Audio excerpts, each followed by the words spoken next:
ओम नमो भगवते वासुदेवाय।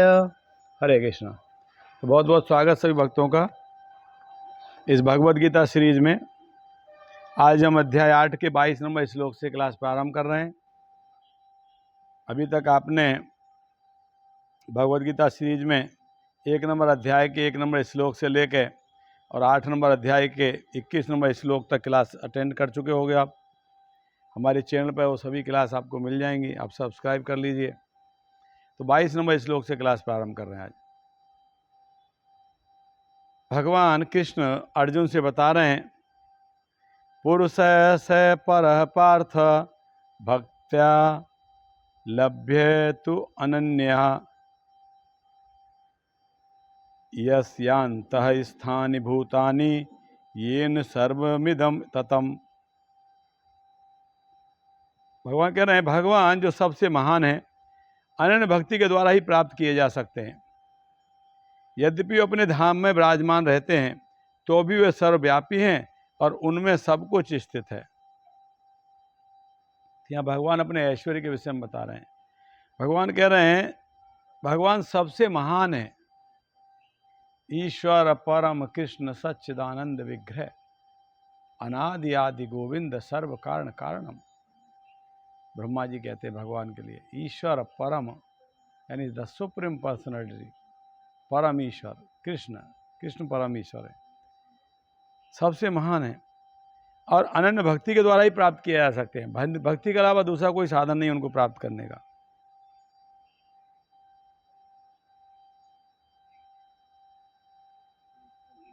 हाँ,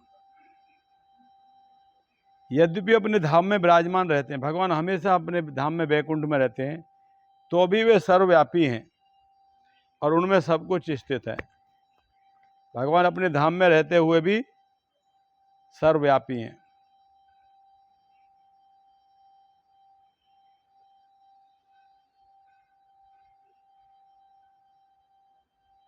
गोपाल तापनी उपनिषद के विषय में प्रभुपाद जी यहाँ लिख रहे हैं, एको वसी सर्वगह कृष्ण है। उस धाम में केवल एक भगवान रहता है जिसका नाम कृष्ण है। वह अत्यंत दयालु विग्रह है और एक रूप में स्थित होकर भी वह अपने को लाखों श्वासों में विस्तृत करता रहता है। वेदों में भगवान की उपमा उस शांत वृक्ष से दी गई है जिसमें नाना प्रकार के फूल तथा फल लगे हैं, जिसकी पत्तियां निरंतर बदलती रहती हैं। तो भगवान के विषय में यहाँ उपमा पेड़ से दी गई है। भगवान अपने धाम में रहते हुए भी सर्वव्यापी हैं, हर जगह सभी लोकों में भगवान। जैसे सूर्य अपने केंद्र में कक्षा में है मगर प्रकाश के रूप में सर्वत्र है, ऐसे ही भगवान, जैसे हमारी चेतना हमारे शरीर में सर्वत्र है, जैसे हमारी आत्मा की चेतना के बिना हमारे शरीर का कोई औचित्य नहीं है, उसी प्रकार से परमात्मा के बिना इस जगत का कोई औचित्य नहीं है। आज हमारा शरीर इसलिए ग्लो हो रहा है, साइन हो रहा है क्योंकि उसके अंदर आत्मा है। ठीक उसी प्रकार से ये जगत में विविधताएं हैं, विभिन्नताएं हैं, किस लिए कि वहाँ परमात्मा है। अगर परमात्मा नहीं रहे तो जगत में कोई विविधता नहीं आएगी और कोई विभिन्नता नहीं आएगी। जैसे शरीर आत्मा के बिना कुछ नहीं है, ऐसे ही जगत परमात्मा के बिना कुछ भी नहीं है। तो भगवान कह रहे हैं कि मैं अपने धाम में विराजमान रहता। भगवान श्याम सुंदर के रूप में वैकुंठ में निवास करते हैं मगर सर्वत्र व्याप्त हैं। भगवान एक ही साथ अंदर भी हैं और बाहर भी हैं। जैसे नरसिंह आरती में गाते हैं, इतो नरसिंह है, उतो नरसिंह है, यतो यामी ततो नरसिंह है। मैं जहाँ जहाँ जाऊँगा नरसिंह भगवान वहाँ मेरे हृदय नरसिंह है, बाहर नरसिंह है। मेरे हृदय में भी और बाहर भी है नरसिंह भगवान। इस प्रकार भगवान सर्वत्र व्याप्त हैं। जिससे ब्रह्म संहिता श्लोक है, एको पसो रचेतुम जगदंड कोटि। भगवान एक भगवान श्वास छोड़ते समय कोटि करोड़ों जगदंड का निर्माण करते, रचना करते हैं। करोड़ों जगदंड, करोड़ों ब्रह्मांड प्रकट होते हैं उनके रूम को पहुँचे। एको पसो रचेतु जगदंड कोटि यक्षतिरस्त जगदंड चया यदंत अंडांतरस्त परमाणु चयंतरस्तम गोविंदम आदि पुरुषम तमम भजामि। और हर एक ब्रह्मांड के एक एक अणु के अंदर भगवान परमात्मा के रूप में निवास करते हैं। जिस भगवान से ब्रह्मांड प्रकट हो रहे हैं वही भगवान ब्रह्मांड के एक एक अणु में निवास कर रहे हैं। इस प्रकार तो भगवान कह रहे हैं मैं अपने धाम में विराजमान रहते हुए भी सर्वव्यापी हूं, सर्वत्र व्याप्त हूं मैं, और मुझे अनन्य भक्ति के द्वारा प्राप्त किया। भक्ति के बिना दूसरा कोई साधन नहीं है। भक्त सदा हृदय शुभलोकयन्ति, भक्त भगवान को हृदय में दर्शन करते हैं हमेशा।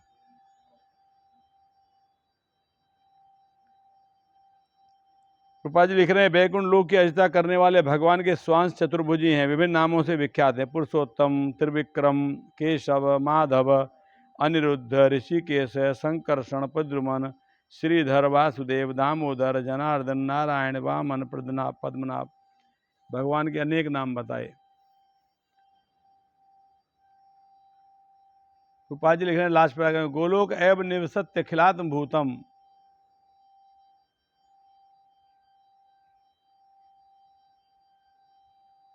भगवान गोलोक में हमेशा निवास करते हैं और साथ ही साथ ब्रह्मांड के हर जगह भगवान व्याप्त रहते हैं।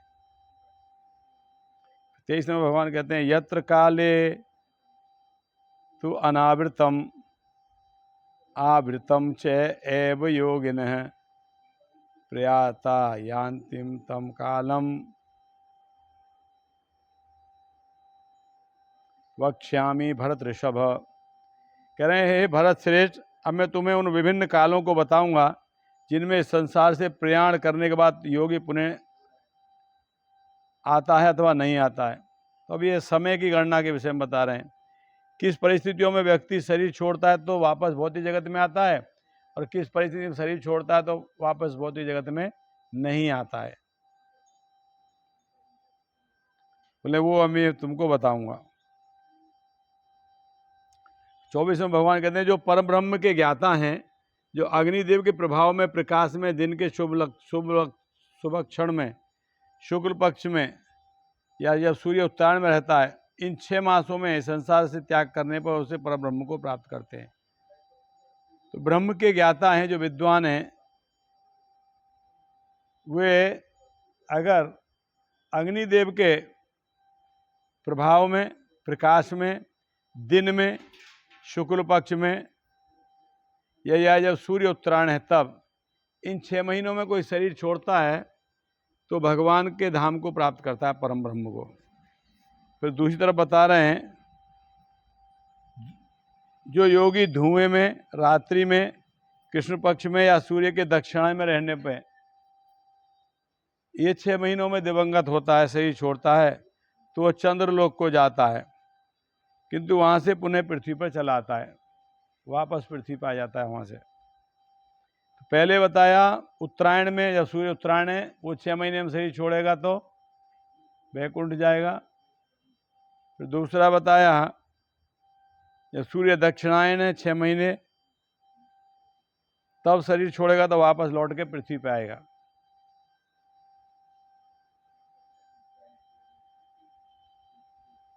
फिर बता रहे हैं श्रुकल कृष्णे गति हिते जगते शाश्वते मत है एक क्या यात्य नावृत्ति मन्य आवृत्ते ते पुनः। कह रहे वैदिक मतानुसार इस संसार से प्रयाण करने के 2 मार्ग हैं। वेदों के अनुसार इस संसार को छोड़ने के 2 रास्ते हैं, एक प्रकाश का, दूसरा अंधकार का है। दिन में या रात में, सूर्य उत्तरायण है तब या सूर्य दक्षिणायन है तब, इस प्रकार से अलग अलग बताया।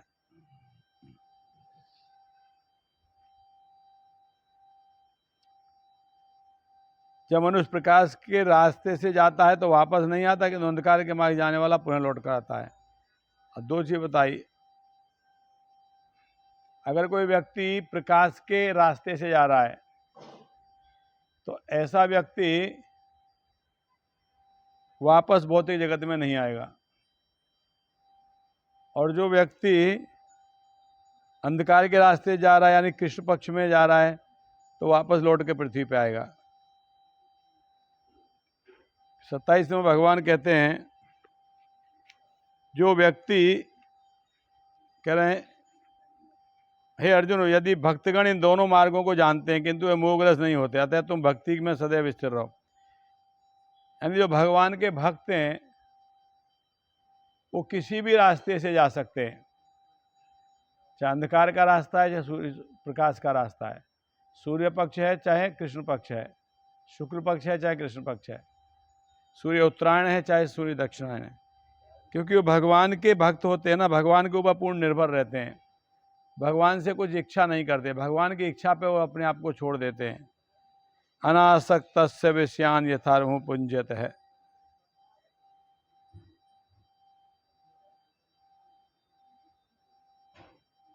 यानी वो व्यक्ति आसक्त नहीं होता, अनासक्त हो जाता है, भगवान के ऊपर अपने आप को छोड़ देता है। वेदेषु यज्ञेषु तपसु चैव दानेषु यत् पुण्य फलम प्रदिष्टम, वेदेषु यज्ञेषु तपसु चैव दानेषु यद् पुण्य फलम प्रदिष्टम, अत्येति तत्सर्वमिदं विदित्वा योगी परम स्थानमुपैति चाद्यम्। वेदेषु यज्ञेषु तपसु चैव दानेषु यद् पुण्यफलं प्रदिष्टम्, यत्येति तत्सर्वमिदं विदित्वा योगी परम स्थानमुपैति चाद्यम्। वेदेषु मतलब वेदाध्ययन में, यज्ञेषु मतलब यज्ञ संपन्न करने में, तपसु मतलब विभिन्न प्रकार की तपस्या करने में, चय मतलब भी, एव निश्चय ही, दानेषु दान देने में, यत मतलब जो, पुण्य फलम पुण्य कर्म का फल, प्रदिष्टम सूचित, अत्येति लांग जाता है, तत्सर्वम वे सब, इदम यह, विदित्वा जानकर, योगी यानी परम योगी, स्थानम धाम को उपैति प्राप्त करता है, चय मतलब भी, आद्यम मतलब मूल।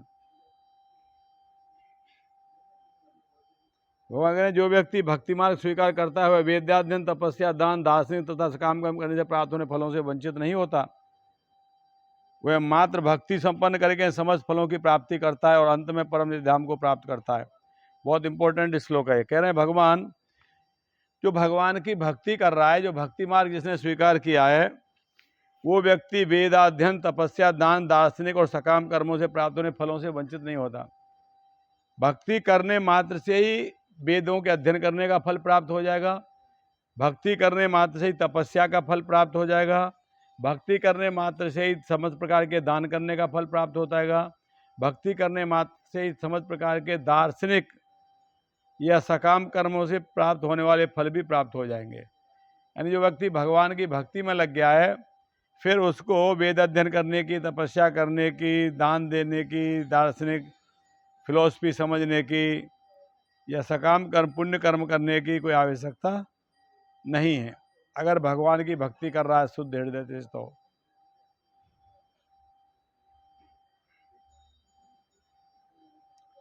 अगर वह व्यक्ति भक्ति संपन्न करके समस्त फलों की प्राप्ति कर लेता है और अंत में भगवान के परम नित्य धाम को प्राप्त करता है, वास्तव बाद में भगवान के धाम को प्राप्त करता है।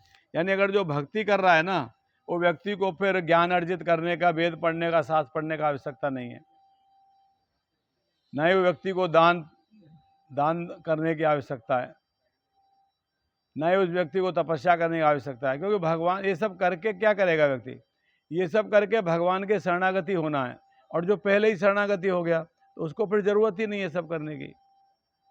दान किस लिए करते हैं? पायस एक्टिविटी करने, पुण्य कर्म करने। पुण्य कर्म से क्या होता है? भगवान की प्राप्ति होती है।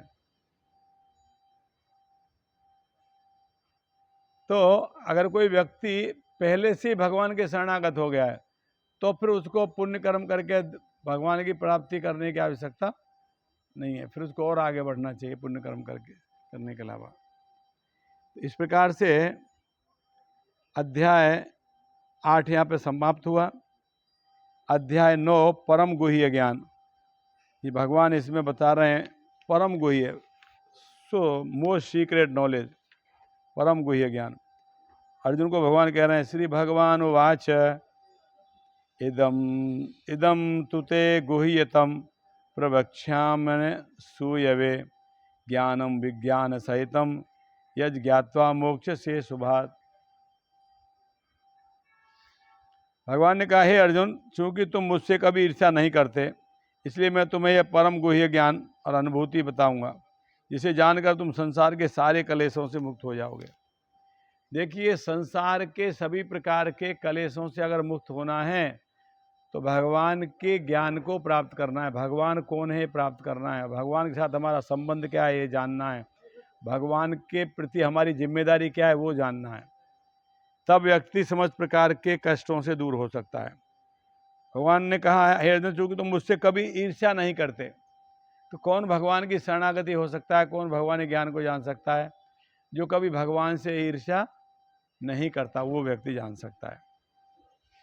इसलिए मैं तुम्हें परम गुह्य ज्ञान अनुभूति बताऊंगा। अब मैं तो आपको रियलाइजेशन बताऊंगा। एक तो था ज्ञान, ज्ञान मतलब नॉलेज, एक विज्ञान, विज्ञान मतलब रियलाइजेशन, साक्षात्कार। तो भगवान कह रहे हैं, मैं तुमको गुह्य ज्ञान बताऊंगा और उसे जानकर तुम सारे कलेशों से मुक्त हो जाओगे। अगर कोई भगवान के विषय में गुह्य ज्ञान जो है कि भगवान हमारे स्वामी, हम उनके सेवक हैं, ये अगर कोई जान गया है तो ऐसे व्यक्ति समस्त प्रकार के कलेशों से मुक्त हो जाएगा। ये भगवान यहाँ बता रहे हैं।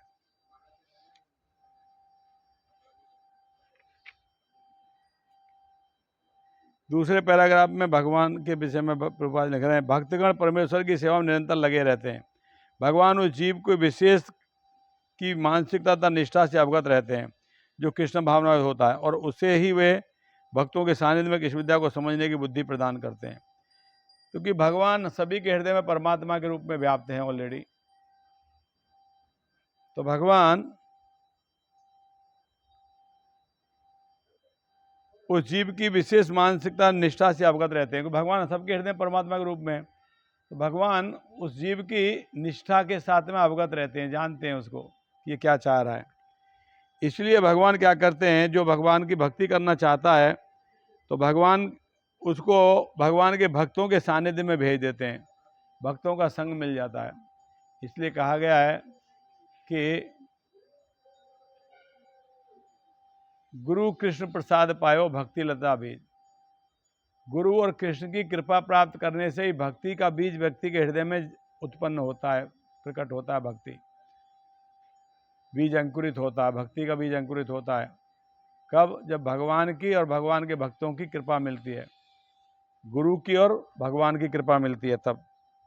इस प्रकार से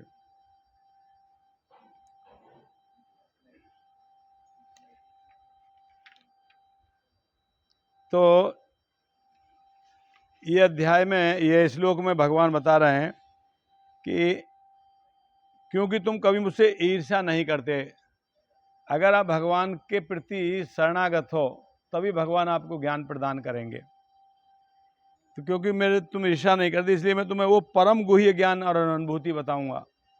परम गुह्य ज्ञान, द मोस्ट सीक्रेट नॉलेज, वो बताऊंगा, और जिससे जानकर तुम सारे कलेशों से मुक्त हो जाओगे। तो अगर हम भगवान से द्वेष नहीं करें, भगवान से ईर्ष्या नहीं करें, भगवान के शरणागत हो जाएं, तो भगवान हमें ज्ञान देंगे, हमें नॉलेज देंगे, और उस नॉलेज से हम भगवान के शरणागत हो जाएंगे और भगवान को प्राप्त कर लेंगे, और हमारे समस्त प्रकार के कष्ट कलेश दूर हो जाएंगे। इस प्रकार से फिर 2 नंबर है श्लोक में भगवान कहते हैं, राज विद्या राजगुह्यम पवित्रम अति उत्तमम प्रत्यक्षवा आवगमम धर्म्यम सुसुखम कर्तव्यव्ययम। तो भगवत गीता के विषय में बता रहे हैं, ज्ञान के विषय में, भक्ति के विषय में बता रहे हैं। भक्ति कैसी है? एक तो ये ज्ञान सब विद्याओं का राजा है इससे बड़ा कोई विद्या नहीं है, इससे बड़ा कोई ज्ञान नहीं है, और ये सभी रहस्यों में सर्वाधिक गोपनीय है। ये परम शुद्ध है, इससे और शुद्ध कोई दूसरा चीज नहीं है, परम शुद्ध है ये। क्यों शुद्ध है? क्योंकि आत्मा की प्रत्यक्ष अनुभूति कराने वाला है, आत्मा के बारे में पूर्ण ज्ञान है ये। अतः यह धर्म का सिद्धांत है, ये अविनाशी है, इसका विनाश नहीं होता और ये अत्यंत सुखपूर्वक संपन्न किया जाता है। ये अत्यंत सुखपूर्वक संपन्न किया जाता है।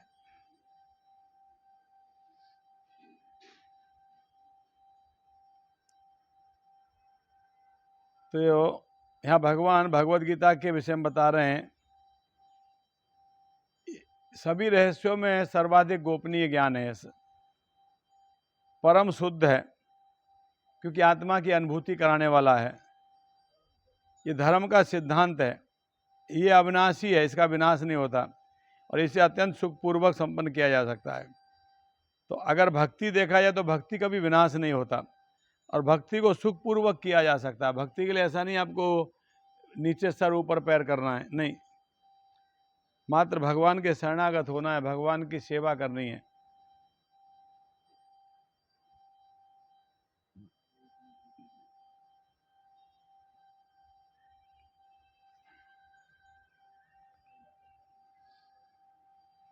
तो भगवद गीता के 2वें अध्याय में भगवान ने आत्मा की महत्ता पर बल दिया है। यही ज्ञान का गुह्य अंश है, प्रभुपाद जी लिख रहे हैं अपने तात्पर्य में। भगवान कहते हैं कि यह शरीर नश्वर है, आत्मा अविनश्वर है। आत्मा अजर अमर है, शरीर नश्वर है, ये आत्मज्ञान है।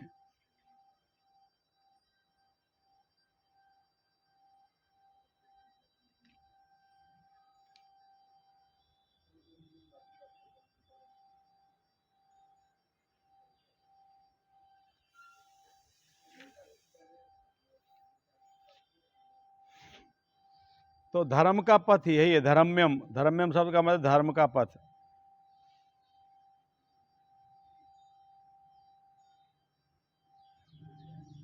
प्रभुपाद जी कह रहे हैं, भागवतम का श्लोक कोट कर रहे हैं तात्पर्य, सवे पुंसा परो धर्मो ये तुर भक्ति अध्यक्षजे अहेतुकी अप्रत्यहता यात्मा सुप्रियति। व्यक्ति का कर्तव्य ही है, धर्म ही यही है कि भगवान की भक्ति करना, शरणागत होगा।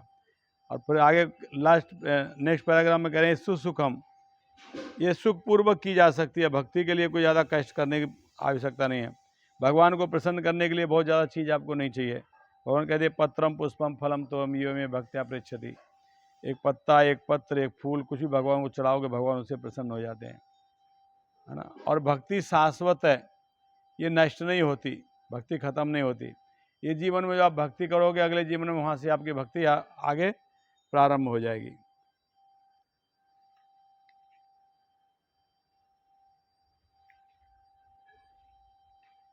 तो इस प्रकार हमने इस क्लास में 9 नंबर अध्याय के 2 नंबर श्लोक तक चर्चा किया और अगले क्लास से 9 नंबर अध्याय का 3 नंबर श्लोक से क्लास प्रारंभ करेंगे। हरे कृष्ण। बहुत बहुत धन्यवाद।